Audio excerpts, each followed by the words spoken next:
सर्वे सर्वेशी सर्वशक्ती समन्वित, ती ज्या ज्या रूपात, देवी म्हणजे फक्त स्त्री नव्हे, देवी ही शक्ती आहे. दुर्गा सप्तशतीच्या प्राथमिक रहस्यात विश्वाच्या निर्मितीचं आदी कारण म्हणून ज्या देवीकडे बघितलं जातं ती ही जगदंबा. जगताची माता म्हणजे अंबा, म्हणून ही आई अंबाबाई. आपल्याला आपली आई काय आहे हे कळायच्या आधीपासून आपण फक्त ती आई आहे म्हणून तिला प्रेम करतो.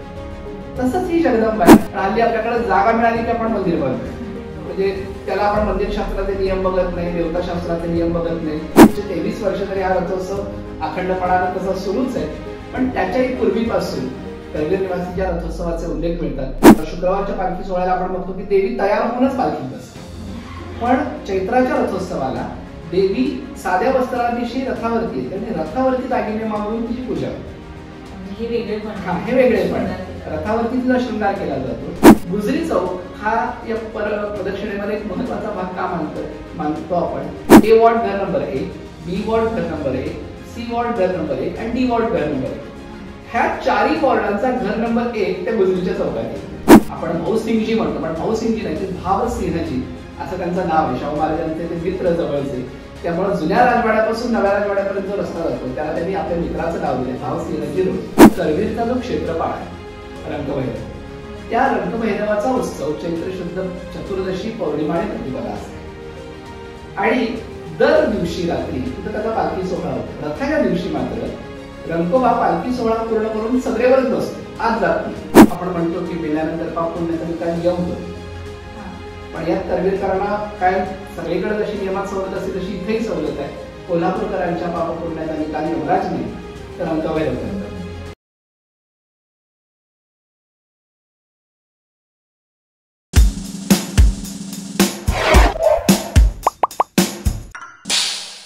हा पॉडकास्ट सुरू करण्याआधी आपण ज्या देवीबद्दल बोलणार आहोत तिच्याच आपण स्मरण केलं तर आपली सुरुवात छान होईल असं मला वाटतं.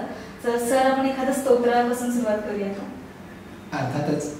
सर्व मंगल मांगल्ये शिवे सर्वार्थ साधिके शरण्ये त्र्यंबके गौरी नारायणी नमस्ते. म्हणजे सगळ्यांचं मंगल करणारी, सगळ्या मंगलाचा आश्रय असणारी शिवा म्हणजे सगळ्यांचं मंगल करणारी हा तर अर्थ आहे, पण त्याचबरोबर शिवाची पत्नी त्र्यंबका म्हणजे त्रिनेत्रधारिणी, सर्वार्थ साधिका म्हणजे सगळं काही देणारी जी नारायणी म्हणजे विश्वाची परात्पर शक्ती आहे, त्या जगदंबेला मी वंदन करतो. नमस्कार. फोर मोर थॉट्स मध्ये आपल्या सगळ्यांचं स्वागत आहे.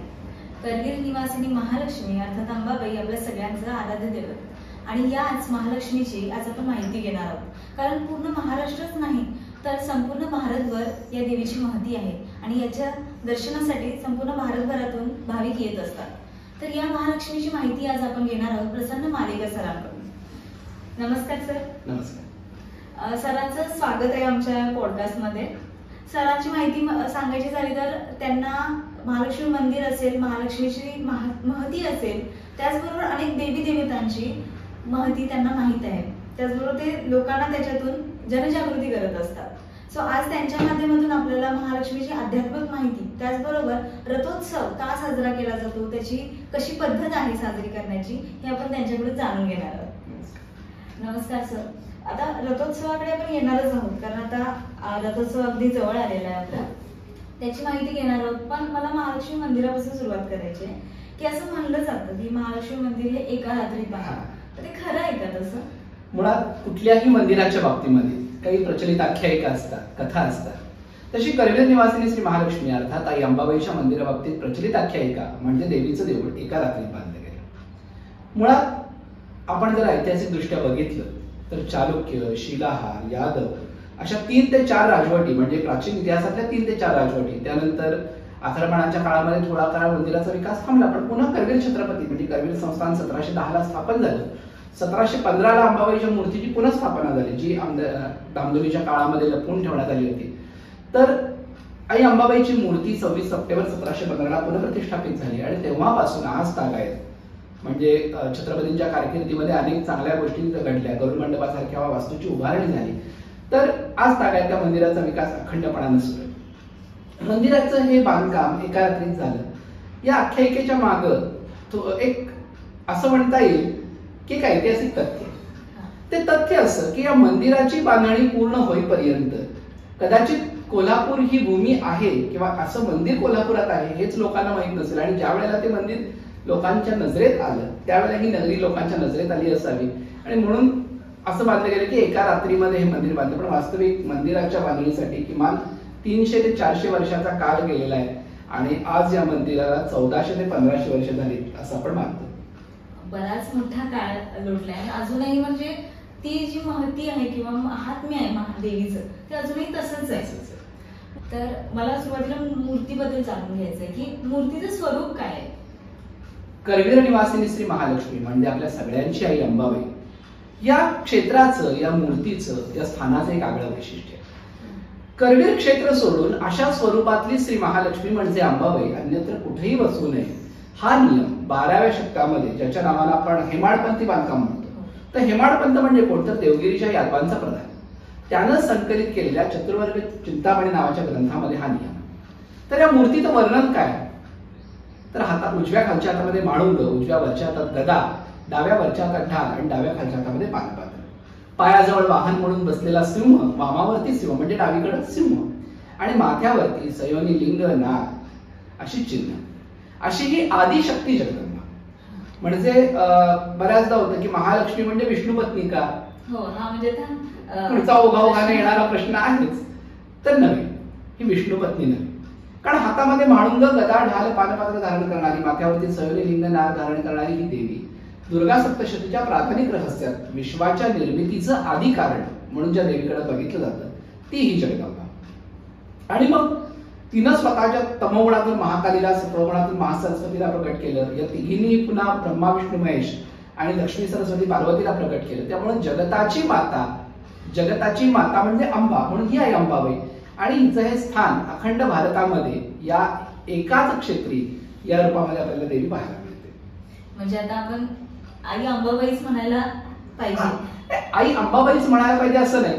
अंबा या शब्दाचा अर्थ आई, संस्कृतमध्ये अंबा म्हणजे आई. तर आपण ज्या वेळेला आपल्या आईचा उल्लेख करतो तेव्हा अर्थातच नावानं कधी करत नाही, तिला आपण आई म्हणतो, मम्मी म्हणतो, जे काही म्हणत असतो. तर त्यामुळे अंबा हे तिचं, अर्थात महाकाली महासरस्वती सुद्धा तिला आई म्हणतात, ती जगताची माता म्हणून तिला अंबा हे नाव आहे. तर अंबाबाई हे तिला मातृवाचक दिलेलं नाव आणि महालक्ष्मी ही पुराण कथेतलं किंवा पुराण ग्रंथातलं देवीचं स्वरूप नेमकं काय हे सिद्ध करणारं नाव. त्यामुळे महालक्ष्मी आणि अंबाबाई ही दोन्हीही एकाच देवतेची दोन नाव आहेत. अखंड महाराष्ट्रात असो, देशभरात असू दे, अनेक देवतांना दोन दोन नाव आहेत. साधं सोपं सांगायचं, जेजुरीचा खंडोबा आपण खंडोबा म्हणतो, पुराण ग्रंथात त्याचा उल्लेख मार्तंड भैरव म्हणून येतो. किंवा सौंदतीची रेणुका आपण रेणुका म्हणत असतो तरी लोक परंपरेला यल्लमा म्हणतो. म्हणजे अशी प्रत्येक देवतेला एक नाव लोकपरंपरेचं आणि एक नाव रूढ ग्रंथातलं. तसंच करवीर निवासिनीचं मूळ शास्त्रोक्त ग्रंथातलं शिलालेखातलं नाव महालक्ष्मी आणि लोकपरंपरेतलं प्रचलित नाव अंबाबाई. मग आता पुढचा प्रश्न आणखी येतो की विष्णू पत्नी नाही म्हणालात, आदिशक्ती म्हणालात, मग शिवाची पत्नी का? हा प्रश्न म्हणजे बरेच जण हा एक वादच होतो की विष्णू पत्नी की शिवपत्नी. मुळात कायमच अर्थात इतक्या वेळेला हा विषय गोळला गेलाय की आता पुन्हा पुन्हा त्याची पुनरावृत्ती करणं मलाही कुठेतरी नको वाटतं. पण प्रत्येक वेळेला समजून घेणारा वर्ग निराळा असतो, समोरचा प्रेक्षक निराळा असतो, श्रोता निराळा असतो, त्यामुळे तो पुन्हा सांगावा लागतो. तर विश्वाच्या निर्मितीचे आपल्याकडे जे 5 मुख्य संप्रदाय, शैव असतील, वैष्णव असतील, शाक्त असतील, गणपती असतील, सौर. तर यातल्या शाक्त संप्रदायाप्रमाणे म्हणजे शक्तीच्या उपासकांप्रमाणे जगताचं निर्माण करणारी आदी देवता म्हणजे श्री महालक्ष्मी अर्थात आई अंबाबाई. त्यामुळं शिव असेल, विष्णू असेल, ब्रह्मा असेल, हे तिन्ही तिला पुत्ररूप आहेत. त्यामुळे ती कुणा एकाची पत्नी नाही. म्हणजे आता आणखी एक विनोदाचा प्रश्न येतो, असं असेल तर मग आपण तिला कुंकुमार्चन करतो, म्हणजे सौभाग्याचा अलंकार असणारा कुंकू देतो, मंगळसूत्र देतो, हे कशासाठी? तर साधा सोपा प्रश्न आहे. आपण देवीच्या गळ्यात खरं तर मूळ मूर्तीवरती कोरलेलं मंगळसूत्र असं नाहीये. तर मंगलसूत्र हे आपण जगदंबेला अर्पण करतो. याचं कारण जे त्या पराशक्तीला द्यावं ते सहस्त्र हाताने परत मिळतं. आणि त्यामुळं म्हणजे ही धारणा आहे अर्थात शास्त्राची. त्यामुळं आपल्याला जे हवं ते आपण तिला अर्पण करतो आणि ते तिच्याकडनं पुन्हा शतपटीनं परत घेतो. त्यामुळं आपण अर्पण केलेला तो अलंकार आहे, त्याच्यात अर्थातच कुठेतरी तिचा पती कोणी आहे असं शोधणं हा भाग नाही. तर देवीला समर्पित केलेला तो एक अलंकार आहे, इतकंच त्याचं उद्देश. बरोबर आहे. म्हणजे आपण भक्तिभाव ठेवला पाहिजे तिथे. बाकी मग त्यामागे वादात जाण्यापेक्षा भक्तिभाव आपला ठेवला पाहिजे. देवी प्रसन्न होईलच त्या. देवी प्रसन्न होणं अर्थात एक साधी गोष्ट. कदाचित या देवी प्रसन्न होणं वगैरे या याच्यावरती अनेकांचा विश्वास असेलही नसेलही आपल्याला माहिती नाही. पण साधा एक विषय आहे की ज्या वेळेला आपण एखाद्या स्त्रीला आपली आई म्हणतो त्यावेळेला तिची आपण बाकीची चिकित्सा नाही करत. म्हणजे आपण ती काय आहे, कोण आहे, हा ती काय आहे, कोण आहे हे जाणून घेतल्यानंतर तिच्याबद्दलचा आदर वाढतो आपला. पण आपल्याला आपली आई काय आहे हे कळायच्या आधीपासून आपण फक्त ती आई आहे म्हणून तिच्यावर प्रेम करतो. तसंच ही जगदंबा आहे. आपण तिच्यावरती आई म्हणून जर विश्वास ठेवला तर ती कोण आहे, काय आहे, कशासाठी आहे, तिचा अवतार काय ह्याच्यात. पण एक सगळ्यात महत्वाचं आहे, मग असं असेल तर मग विष्णुपत्नी म्हणायला विरोध का किंवा शिवपत्नी म्हणायला विरोध का. तर मूर्तीशास्त्र नावाचं जे शास्त्र आहे किंवा मंदिरशास्त्र नावाचं जे शास्त्र आहे, आता हल्ली आपण एक विषयांतर होईल थोडं, पण हल्ली आपल्याकडे जागा मिळाली की आपण मंदिर बांधतो. म्हणजे त्याला आपण मंदिरशास्त्राचे नियम बघत नाही, देवताशास्त्राचे नियम बघत नाही. अनेक मंदिर आम्ही अशी बघितलीत की जिथं ज्या देवांचा परस्पराशी संबंध नाही ते सगळे देव एकाच व्यासपीठावरती एका चौथऱ्यावरती आहेत. पण पूर्वी मंदिरशास्त्र एखाद्या देवतेला मध्यवर्ती धरून ते मंदिर बांधलं जायचं. तसं शाक्त संप्रदायातल्या शक्ती सिद्धांत विश्वोत्पत्तीच्या सिद्धांताला गृहीत धरून महालक्ष्मी, महाकाली, महासरस्वती या त्रिगुणात्मिका शक्तीचं बांधलेलं हे मंदिर आहे आणि तेच आतापर्यंत अखंडपणानं त्याची उपासना सुरू आहे. हा, आता हे झालं आपल्या देवीबद्दल आपण बोललो, मंदिराबद्दल बोललो आपण. पण आता तिथे अनेक परंपरा सुरू असतात, वर्षभरात वेगवेगळे कार्यक्रम होत असतात.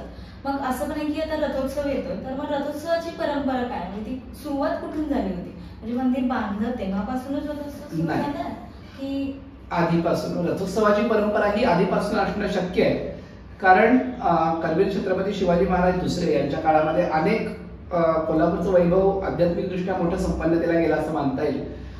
तर त्यांच्या काळापासून हा रथोत्सव सुरू झाला असावा असं म्हणता येते, कारण राजर्षी छत्रपती शाहू महाराजांच्या आधीच्या एका पंचांगामध्ये करवीर निवासींच्या रथोत्सवाचा उल्लेख आहे. पण मग याला आणखी वैभव कधी प्राप्त झालं तर राजर्षी छत्रपती शाहू महाराजांच्या काळात. कारण शाहू महाराजांनी अंबाबाईसाठी एक आणि छत्रपती शिवाजी महाराजांसाठी एक असे 2 लाकडी रथ, आता ज्याला आपण सायन्स कॉलेज म्हणतो, त्या सायन्स कॉलेजमधून किंवा शिवाजी टेक्निकल म्हणतोय, शिवाजी टेक्निकल मधून महाराजांनी 2 लाकडी रथ 1902 साली तयार करून घेतले.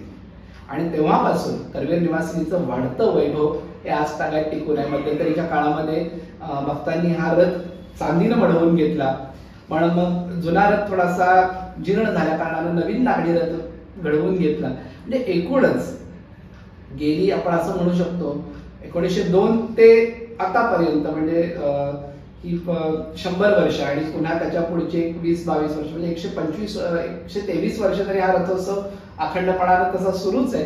पण त्याच्याही पूर्वीपासून करवीर निवासीच्या रथोत्सवाचे उल्लेख मिळतात. छत्रपती शिवाजी महाराजांचा रथोत्सव जो होतो तो अखंड भारतात मला वाटतं फक्त कोल्हापुरात होत असेल, तो या रथोत्सवाच्या अंबाबाईच्या रथोत्सवाच्या दुसऱ्या दिवशी संपन्न होतो. आणि हे असं म्हणलं जातं की जेव्हा ज्योतिबाची यात्रा होती त्याच्या दुसऱ्या दिवशी रथोत्सव हा होतो. त्यामध्ये पण काही रिलेशन आहे का? अर्थातच चैत्र शुद्ध म्हणजे चैत्र महिन्यातल्या हस्त नक्षत्रावरती. आता काय होतं, काही वेळेला पौर्णिमेला हस्त नक्षत्र पडतं, काही वेळेला चतुर्दशीला पडतं. त्यामुळे ज्योतिबाची यात्रा ही चैत्रातल्या शुद्ध पक्षातल्या हस्त नक्षत्रावर होती. ती यात्रा झाली की दुसऱ्या दिवशी करवीर निवासिनीचा हा रथोत्सव सोहळा संपन्न. म्हणजे असा एक संकेत आहे की ज्योतिबाचं दर्शन घेऊन बरेचसे भाविक यात्रेनंतर आई अंबाबाईच्या दर्शनाला येतात. या सगळ्या भाविकांना देवीचं दर्शन घडावं आणि पुराण कथेप्रमाणे नाग केदाराचा सगळा लवाजमा यमाईच्या विवाह सोहळ्यानंतर जगदंबेच्या दर्शनाला, करवीर निवासिनीच्या दर्शनाला येतो. तर या निमित्तानं या सगळ्यांना दर्शन घडावं, कोल्हापूरचं देवीचं वैभव, संस्थांचं वैभव यांच्या दृष्टीला पडावं म्हणून या रथोत्सवाची सुरुवात झाली. रथोत्सव आपण विधीकडे जर असं येऊया की त्या दिवशी नेमकं काय होतं, सुरुवात कुठून होते? रथोत्सवाची सुरुवात ही खरं तर आधीच खूप दिवस झालेली असते. म्हणजे त्याला धार्मिक असं काही नसतं, रथाची छोटी मोठी तयारी, दुरुस्ती, स्वच्छता हे सगळं सुरू असतं. रथोत्सवाच्या दिवशी म्हणजे चैत्र कृष्ण प्रतिपदा असो किंवा पौर्णिमा असो, त्या दिवशी दुपारी 4च्या दरम्यान देवीचा जो रथ आहे तो घाटी दरवाजाच्या मार्गाने, म्हणजे आता अंबाबाईच्या मंदिरात आपण असंख्य वेळा जातो तर आपल्याला एक वैशिष्ट्य लक्षात आलंय का बघा, पूर्व, दक्षिण आणि पश्चिम या 3 दरवाजांना पायऱ्या आहेत. फक्त उत्तर दरवाजा अर्थात घाटी दरवाजाला पायऱ्या नाही. त्यामुळं अंबाबाईचा जो रथ प्रदक्षिणाला बाहेर पडतो तो एरवी रामाच्या पाराजवळ व्यवस्थित रक्षण करून सुरक्षित ठेवलेला असतो. तो रथ घाटी दरवाजातून बाहेर आणून महाद्वाराला उभा केला जातो. महाद्वाराला म्हणजे पश्चिम दरवाजाजवळ ताराबाई रोडकडे किंवा रंकाळाकडे तोंड करून कोणी असेल तिथं तो रथ उभा केला जातो. तिथं त्याला शृंगारला जातो, तो रथ सजवला जातो आणि हा सजवलेला रथ त्यावरती संध्याकाळी 8ला देवीची उत्सव मूर्ती आतनं चोपदार, हवालदार, रोषण हा सगळ्यांचा लवा समाज सनई ताशे घेऊन रथावरती येते श्रीपूजकांच्या हातात. रथावरती आल्यानंतर आता शुक्रवारच्या पालखी सोहळ्याला आपण बघतो की देवी तयार होऊनच पालखीत बसते. पण चैत्राच्या रथोत्सवाला देवी साध्या वस्त्रांविषयी रथावरती येते आणि रथावरती दागिने मागून तिची पूजा होते. हे वेगळेपण. रथावरती तिचा शृंगार केला जातो. रथावरती सगळं तिचा शृंगार पूर्ण झाला, साधारणपणे तासाभरात शृंगार आवरतो. शृंगार आवरला की मग तोपर्यंत भाविकांच्या आरत्या यायला सुरुवात झाली असते. आरत्या ओवाळल्या जातात आणि 9:30च्या सुमाराला तोफेच्या सलामीनं म्हणजे जी तोफ रामाच्या पाराजवळ असते त्या तोफेच्या सलामीनं करवीर निवासिनीच्या या रथाला भक्तजन ओढायला सुरुवात करतात. चौदारांची ललकारी होते, नवकोट नारायणी भक्तजन प्रतिपालने वगैरे झालं की रथ ओढायला सुरुवात होते. रथावरती दुसऱ्या मजल्यावर 2 मजली रथ आहे, तर दुसऱ्या मजल्यावर जिथं देवीची मूर्ती आहे देवीचे श्रीपूजक बसतात. त्याच्यानंतर खाली चोपदार, रोषण नाईक आणि बाकीची जी मंडळी आहेत ती तिथं उभा राहतात आणि हा रथ भाविकांच्या हाताने हा रथ ओढला जातो. आता पालखी प्रदक्षिणा जी मंदिरात असते तिला ठराविक टप्पे आहेत, ठराविक थांबे आहेत. पण मला विचारायचं होतं की ते रथ ओढला जातो त्यासाठी पण काही असं मान वगैरे काय असतो? नाही, हा मान किंवा हा मान सगळ्या भाविकांचा आहे. रथाचा जो जू आहे हा फक्त एक आहे. सगळ्या भाविकांना जरी रथ ओढायला मिळत असला तरी नवख्या भाविकांना शक्यतो अशा वेळेला सूचना करतात की तुम्ही 2 पावलं ओढून बाजूला थांबा, कारण रथाचं ओढण्याचं स्वतःच एक तंत्र आहे. म्हणजे मग अशी सांगत होतो की प्रत्येक ठिकाणी आता पालखीचे ठरलेले टप्पे आहेत पण रथाला ठरलेले टप्पे नाही. रथ हा जिथं भक्तांची आरती येईल किंवा जिथं भक्त तिला थांबा म्हणून विनंती करतील तिथं थांबवला जातो. त्यावेळेला चटकन तो रथ ओढायचा थांबवावा लागतो आणि तो थांबवताना रथाच्या आता रथ खरं तर पाठीमागून कोणी ढकलू नये असं साधारणपणे सांभाळलं जातं. कारण जर रथ अचानक थांबला तर मागच्या गर्दीचा पाय किंवा त्यांना त्रास होण्याची शक्यता असते. रथ ओढायचं जे तंत्र म्हणाल तर आपण रस्त्याचा विचार केला तर महाद्वार रस्ता सरळ आहे. महाद्वार रस्त्यापासून गुजरी चौकात रथ येतो. आता गुजरी चौकाचं वैशिष्ट्य असं आहे की एक थोडंसं कोल्हापूरचं भौगोलिक वैशिष्ट्य म्हणावं लागेल त्याला. गुजरी चौक हा या प्रदक्षिणेमध्ये एक महत्वाचा भाग का मानतो आपण तर आपण ABCD या 4 वॉर्डमध्ये कोल्हापूर बघतो. ई वॉर्ड हा तसा नंतरचा म्हणण्यापेक्षा तो मंदिर एकूण जुन्या गावच्या बाहेरचा. तर प्रत्येक वॉर्डाचा घर नंबर 1 म्हणजे A वॉर्ड घर नंबर 1, B वॉर्ड घर नंबर 1, C वॉर्ड घर नंबर 1 आणि D वॉर्ड घर नंबर 1. ह्या 4 वॉर्डांचा घर नंबर 1 त्या गुजरीच्या चौकात येतो.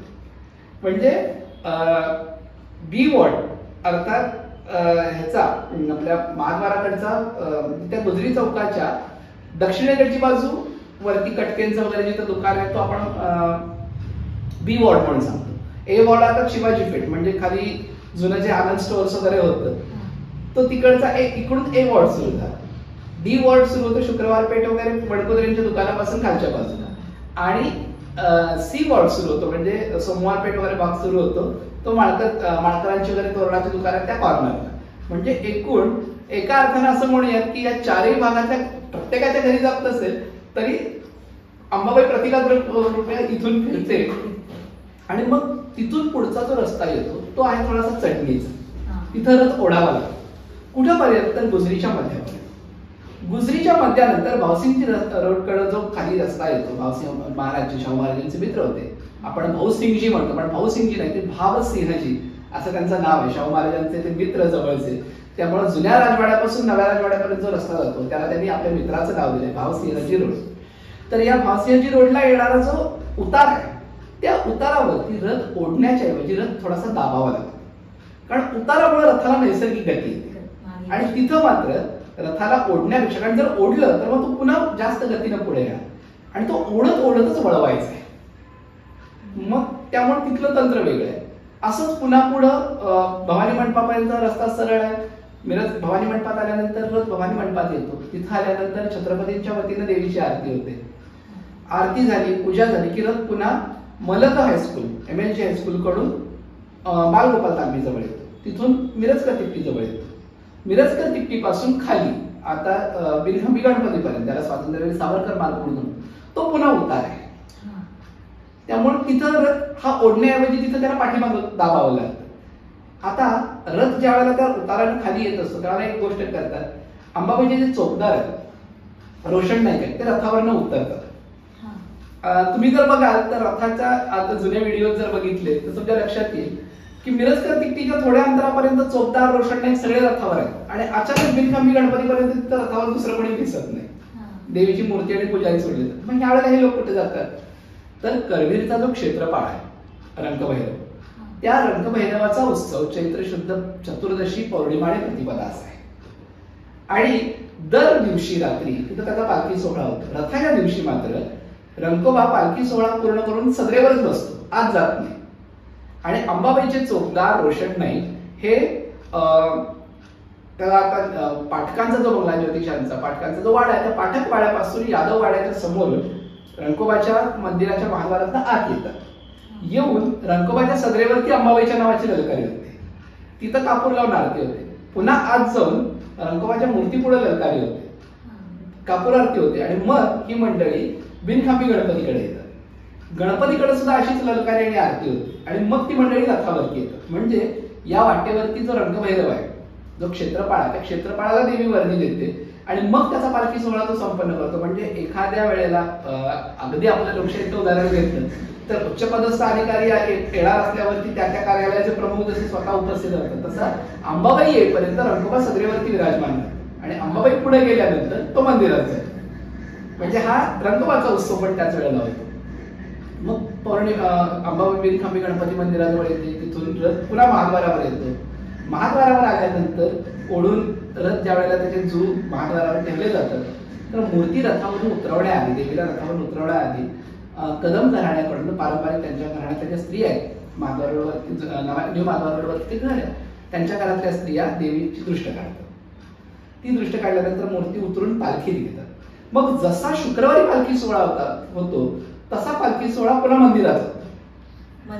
मंदिराभोवती प्रदक्षिणा होते. म्हणजे परंपरेप्रमाणे आता देवी तिथून निघते. पहिला टप्पा होतो दत्त मंदिराजवळ, दुसरा मणिकर्णिका, अगस्तीला प्रदक्षिणा घालून आत येऊन पुन्हा व्यंकटेश, कात्यायनी, गौरीशंकर, सूर्यचंद्र करून गरुड मंडपावरती येऊन पुन्हा गरुड मंडपात सदरेवर येते. पुन्हा रात्री तोफेची सलामी होते आणि सुरुवातीला एक तोफेची सलामी आणि शेवटी सदर रात्रीच्या पालखीची सदर संपली की तोफेची सलामी होते. देवी आत जाताना देवीवरून नैवेद्याचं भरलेलं पान जे असतं, म्हणजे पूर्ण नैवेद्य पुरणपोळीचं, ते ओवाळून पुन्हा एकदा तिची दृष्ट काढली जाते आणि ते मणिकर्णिकेच्या काठावर ठेवून मग देवी आत जाते. कापूर आरती होते, शंखतीर्थ होतं. मग देवीचा रथोत्सवा दिवशीचा अलंकार तो करवला जातो. अतिशय म्हणजे सुंदर पद्धतीने नियोजन पण आम्ही ज्या पद्धतीने बघतो त्या पद्धतीने ते खूप सुंदर असतं. बघण्यासारखा उत्सव असतो तो रथोत्सव ज्या दिवशी होतो. आणि पूर्ण रांगोळ्या त्या पात्रावरती काढलेल्या असतात. अतिशय सुंदर असतं ते. पण हे एक विचारायचं की जो रथ होता, जो सुरुवातीला आधी होता आणि आत्ताचा रथ, यामध्ये काही फरक आहे का?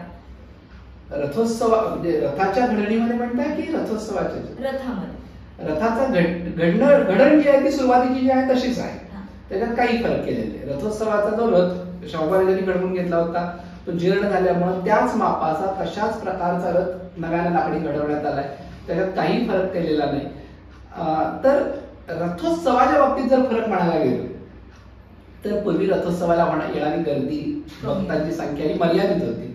फक्त कोल्हापूर आणि जवळपासच्या गावातल्या परिसरातले लोक असायचे. पण आता अगदी पुणे, कराड, साताऱ्यापासून लोक या रथोत्सवासाठी येत असतात. अलोट गर्दी असते. आणि कोल्हापूरचा एक लोकोत्सव त्या निमित्ताने म्हणायला लागतो. रांगोळ्यांची सगळी कलाकुसर आपल्याला त्या मार्गावरती बघायला मिळते. फुलांच्या पायघड्या बघायला मिळतात.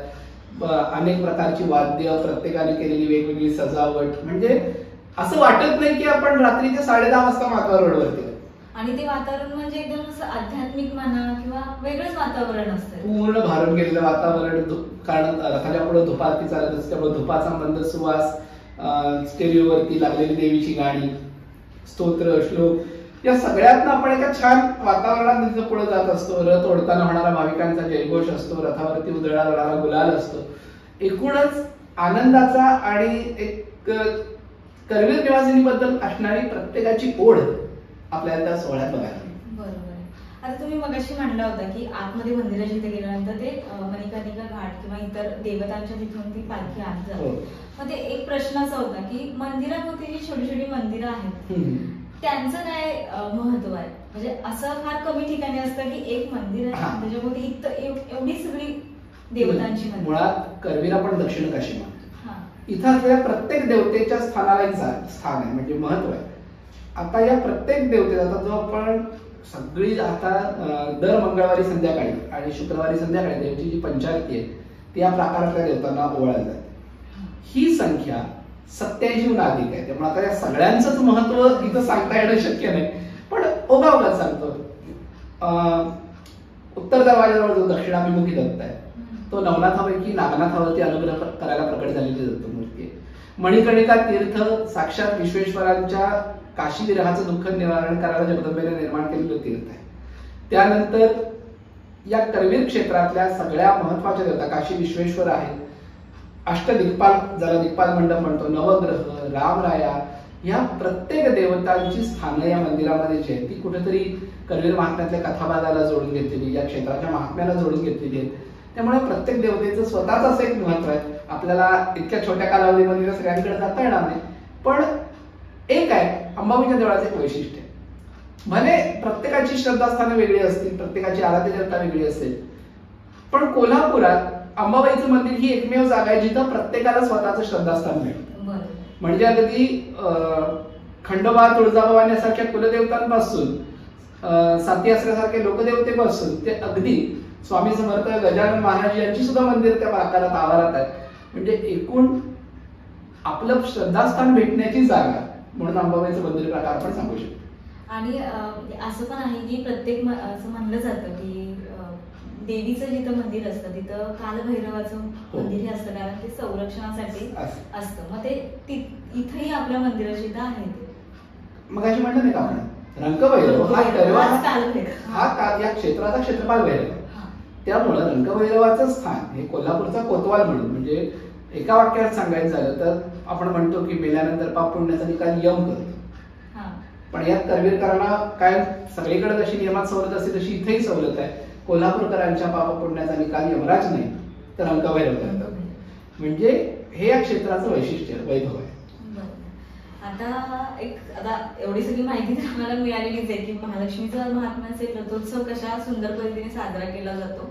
पण एक शेवटचा प्रश्न आहे की जर महालक्ष्मीची आराधना करायची असेल तर ती कशा पद्धतीने करायला हवी? ग्रंथाप्रमाणे, उपासनेप्रमाणे जर आपण म्हणायला गेलो तर विश्वाची आदिशक्ती म्हणजे महालक्ष्मी. तर या स्वरूपाचं वर्णन येतं कुठं तर दुर्गा सप्तशती. दुर्गा सप्तशती ह्या सप्तशतीचा पाठ करणं किंवा सप्तशतीचं अनुष्ठान करणं, त्यातल्या मंत्रांचे जप करणं, अगदी साधे मंत्र आहेत, सर्वमंगल असेल किंवा शरणागती नाथ असेल, यांचा जप करणं ही करवीर निवासिनीची उपासनाच आहे. करवीर महात्म्यामध्ये देवीचा जपाचा नाममंत्र दिलेला आहे, सिद्धमंत्र दिलेला आहे. त्या मंत्राचं अनुष्ठान केलं जातं काही वेळेला 13,000. त्याचा पाठ करणं किंवा करवीर महात्म्याचं वाचन करणं, केदार विजयाचं वाचन करणं ही या जगदंबेची एका अर्थानं उपासना आहे. आणि सगळ्यात महत्वाचं म्हणजे स्वतः जगदंबेने सांगितलेली उपासना त्या करवीर क्षेत्राची एकच आहे की त्रिकाळ जगदंबेचं दर्शन आणि अतिथीला भिक्षादान हे दोनच नियम या करवीर क्षेत्रासाठी. त्याच्याशिवाय अन्य कुठलीही उपासना केली तर चांगलंच आहे, पण कमीत कमी इतकं व्हावं ही अपेक्षा करवीर महात्म्य ग्रंथातच वर्णन केली आहे.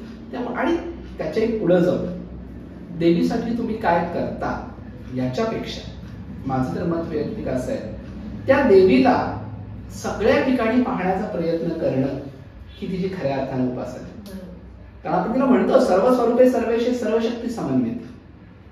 ती ज्या ज्या रूपात, देवी म्हणजे फक्त स्त्री नाही, देवी ही शक्ती आहे.